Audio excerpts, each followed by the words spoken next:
Welcome to Crash Course Cooking. This week we're going to talk about how to make teriyaki chicken with grilled pineapple. Let's get to it. Alrighty, so what you're going to need this week is chicken breasts. I got mine in a bag, frozen on sale at the grocery store. Line your baking dish with tinfoil. That saves you cleaning later.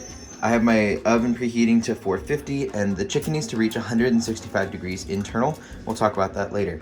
I can actually throw the spices on those now, so we're gonna do onion, garlic, chili powder, pepper, and salt. I got a cute little salt thing, so that's gonna go on there. And those are gonna bake off. I'm gonna get this going first because it's gonna take like an hour or so.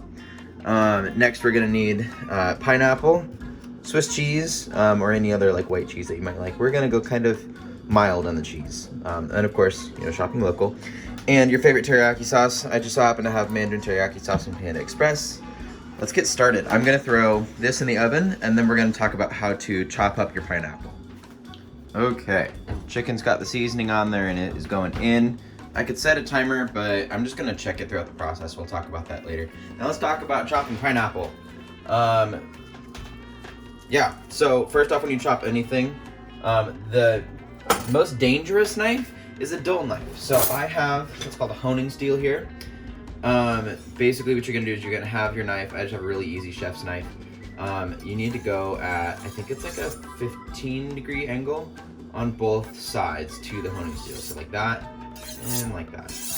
When you're first starting, I learned that you have to put it on the cutting board and go down and pull back. So you're going down, pull back. But I've been doing it for a minute, so I just give it a quick little This doesn't sharpen your blade. It's called honing. So your blade, imagine it's like little fibers. If it's like this, it needs to be sharpened to bring them most of the way there. Honing just keeps them right in line. The sharper your knife is, the easier your life is going to be. Second off, this thing's gonna wanna roll around, so we need to get a flat surface. So chop off the top, spin it around, chop off the bottom. Also, this is what's called a pinch grip. When I have my knife in my hands, I'm gonna grab right here. This is called the hilt or the handle. This is the heel of the knife, the tip, the blade, and the spine, I believe.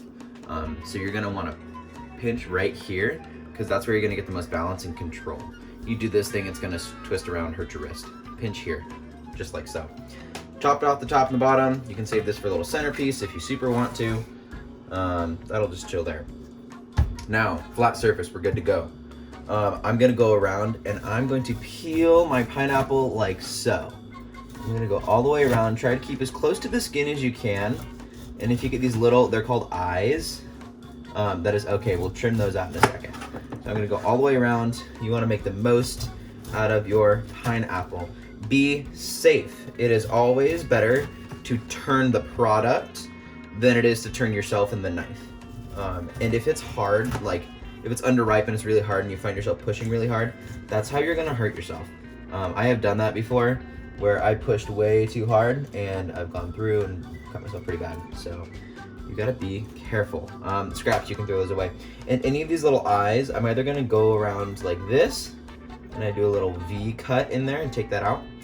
Or I could take a paring knife and like you're hulling strawberries and just kind of core it out like that. So I've got all the eyes out of there, yada yada yada. Take off that little guy. The only reason you want to take those out is just because they're not the best texture wise, but if you have a couple, small potatoes. Okay, so there's our scraps. I'll throw those away in a minute. I just want to clear off my cutting board. Okay, next. Pineapple, you might be able to see, has a little bit of a core to it. So that middle core you can technically eat. It's really, really hard. So I'm not a big fan. And so for our preparation, I'm gonna do this. Cut it in half and lay it down flat. And cut it in half again. And then you'll see our cross section here. That core you're just talking about is now on the very corner. Very carefully, I'm going to take my knife, hold it flat. Like I can use my hand like that and go right in like that. Just take out just the very, very, very core. Again, you could probably blend that up, make some pineapple sorbet out of it, which I've done before. It's fantastic. I have a little bit of lime and simple syrup. Super easy. Then I have my pieces like this. I'm gonna go along bite-sized pieces, as always, that's the goal. And if I feel little like hard bits from maybe where I missed some of the rind, I might trim it off, just to kind of help out. So I'm gonna go up and dice our whole pineapple, and then we'll talk about, well, this isn't a dice, this is more of a slice. I'm gonna get it all chopped up and ready to go, and we'll talk about how we're gonna cook it. I also just thought about this while I'm doing this. Let's talk about knife safety. Obviously, sharp knife. I should put like a non-slip something under my cutting board so that it slides around. Don't ever force the knife. I mentioned that before. If you're forcing it, you're putting too much pressure and it's gonna slip out and do something like that. In general, I try to keep the tip of the knife on the board at all times. That way I know where the blade is. It's not kind of sliding around and whatever like that. And I don't need to, chop. I had a chef once that she said, I should never hear your cutting board. So if my knife is tipped down, you can barely hear that. And you can get pretty consistent slices that way, okay? There are two different types of holds that I have learned. One is called the bridge. So you hold like this. Well, you put the knife on the produce first, then you hold it, and then you slice down like so. And then I'll take out the cores of each of these again.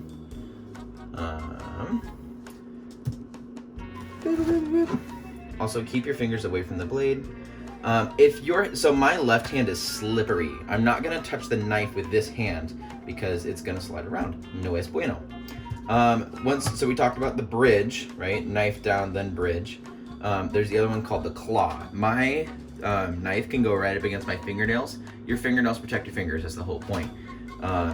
Be careful. I don't always do this because you hit the knuckles first. So I might use it to kind of get close. The idea being your two outer fingers, so your thumb and your pinky, are kind of holding the produce. The rest of it, especially if you have like a stack of stuff, the rest of it's kind of guiding it. And when you curl your fingers like this, if you have your fingers out like this, I've cut myself that way, so you need to be careful. And it helps you get consistent slices. For presentation and for cooking purposes, that's what you want. You might see I'll go down and the slice wants to stick to my knife, so I use my other finger very carefully and push it back like that. And then, beautiful pineapple. So, I'm gonna get this all finished up and we'll talk about how we're going to grill our pineapple. Okay, so my chicken is I just temped it kind of, and it's almost there. So right at the end here, what I'm gonna do is I'm going to drizzle my teriyaki sauce over each piece. Don't drown it, because you can always add more when you serve it. I'm actually gonna use this as kind of a meal prep thing, so I'm gonna kind of go kind of sparing. I'm not coating it, I'm just doing this easy. This would also be something that you could easily do on the grill. If you're outside for the summer, especially with 4th of July coming up.